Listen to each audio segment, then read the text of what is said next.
11월 15일 화요일입니다.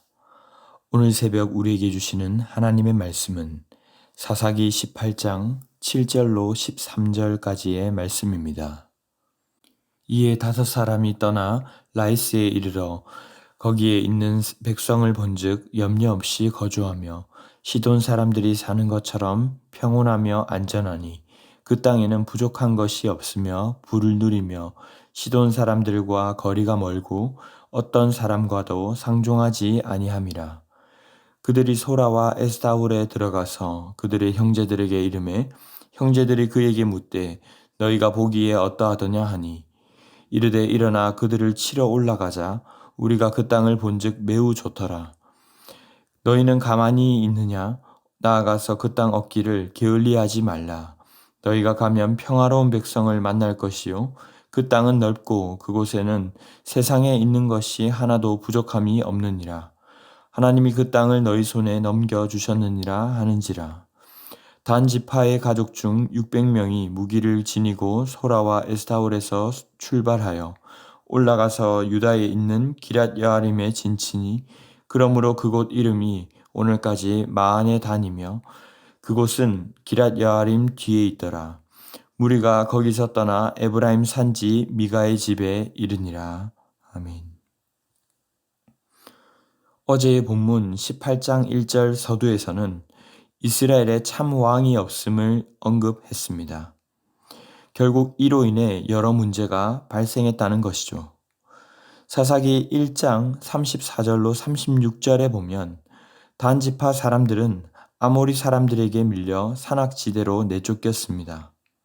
그중 일부는 베냐민과 에브라임 지파에 속한 땅에 섞여 살게 되었고 에브라임의 영토인 소렉 계곡에 살던 단지파 사람에게서 나온 사사가 바로 삼손이었죠. 사실상 얹혀 살던 단지파 사람들이 다시 정착지를 찾아 나서기 시작합니다. 그래서 오늘 본문 7절에는 이에 5사람이 떠나 라이스에 이르러 거기에 있는 백성을 보았다고 말합니다. 그렇게 본즉 염려 없이 마치 시돈 사람들이 사는 것처럼 평온하며 안전하였다. 그 땅에는 부족한 것이 없으며 부를 누리고 시돈 사람들과 거리가 멀고 어떤 사람과도 상종하지 않았다고 말씀합니다.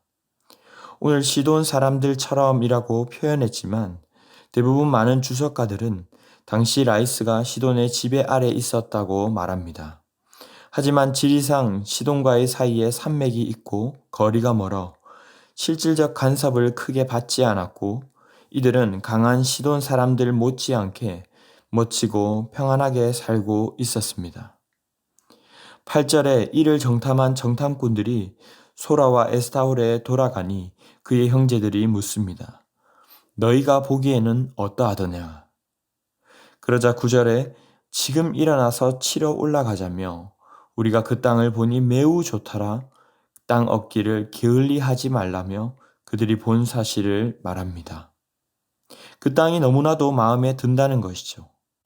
하지만 10절부터는 이를 얻고 싶은 마음이 커서인지 과장하기 시작합니다.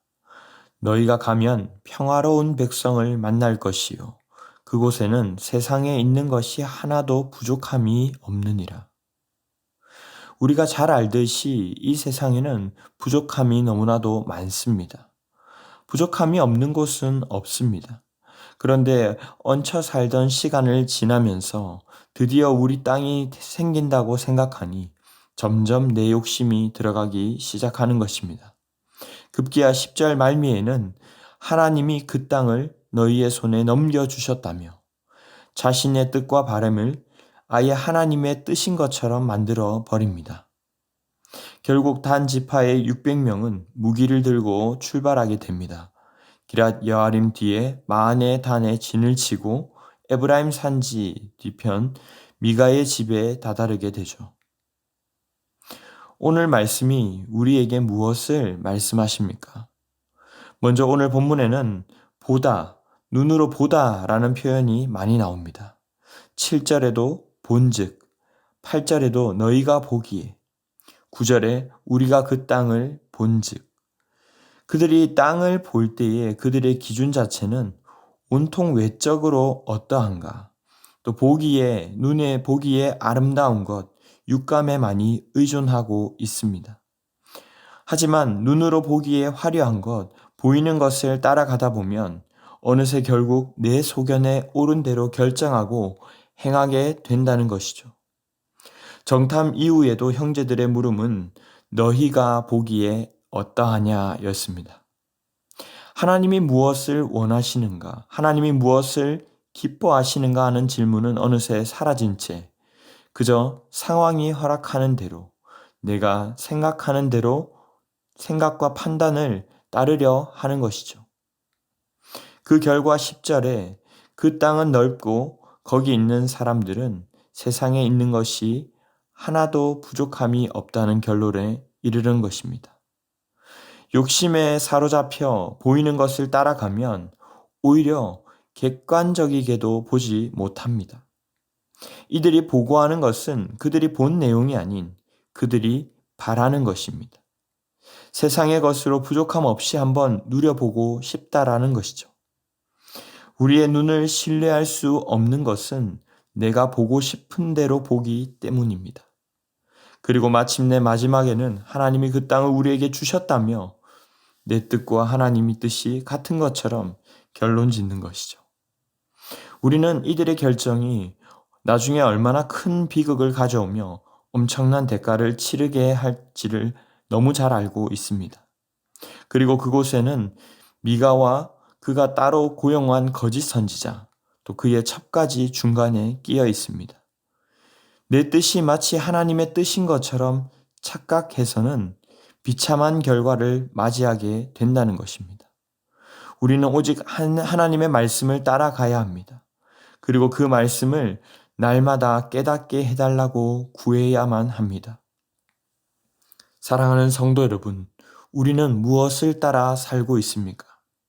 세상에서 말하는 신문, 뉴스, 인터넷, 그저 보이는 대로, 들리는 대로 살아가다 보면 어느새 거기에 유토피아가 있는 것처럼 착각하고 결론 지어 버릴 수 있습니다. 그러다 보면 하나님의 말씀마저도 내 편의대로 잘못 해석하며 하나님을 내 축복을 위한 도구로 이용하려는 위험에 빠지게 될 수 있습니다. 그러하기에 바라기는 먼저 끝없는 욕망을 버리고 자기 십자가를 지고 하나님의 말씀을 먼저 깊이 연구하고 묵상하며 말씀을 따라 살 수 있기를 바랍니다. 주님이 기뻐하시는 뜻이 어디에 있는가에 중점을 두며 기도하시기를 바랍니다. 두 번째로 말씀 맡은 영적 사역자가 바른 길로 걸어갈 수 있도록 말씀을 바로 보고 정말 바르게 해석하여 전할 수 있도록 계속하여 기도해 주시기 바랍니다. 마지막으로는 어떠한 상황에서도 주님이 주신 것 안에서 감사하며 살 수 있기를 바랍니다. 인간의 욕망은 끝이 없습니다. 하나님이 주신 것을 사용하되 더 좋은 것, 더 맛있는 것, 더 큰 것을 바라보다 보면 끝이 없고 결국 그 끝에서 하나님을 놓치게 되는 것을 경계할 수 있기를 바랍니다. 말씀을 맺겠습니다. 우리는 무엇을 갈망하고 있습니까? 하나님의 뜻, 주님의 기쁨이 되기를 원하는 우리 모두가 될 수 있기를 바랍니다. 그래야 해서 하나님의 뜻을 묻고 오직 말씀을 따라 살아가시기 바랍니다. 오히려 반대로 주님의 뜻을 위해 기꺼이 내 욕심을 내려놓고 포기할 수 있는 자기 십자가를 지고 예수님을 따르는 온전한 제자들이 다 될 수 있기를 주님의 이름으로 축원합니다. 기도하겠습니다. 사랑의 주님 감사합니다.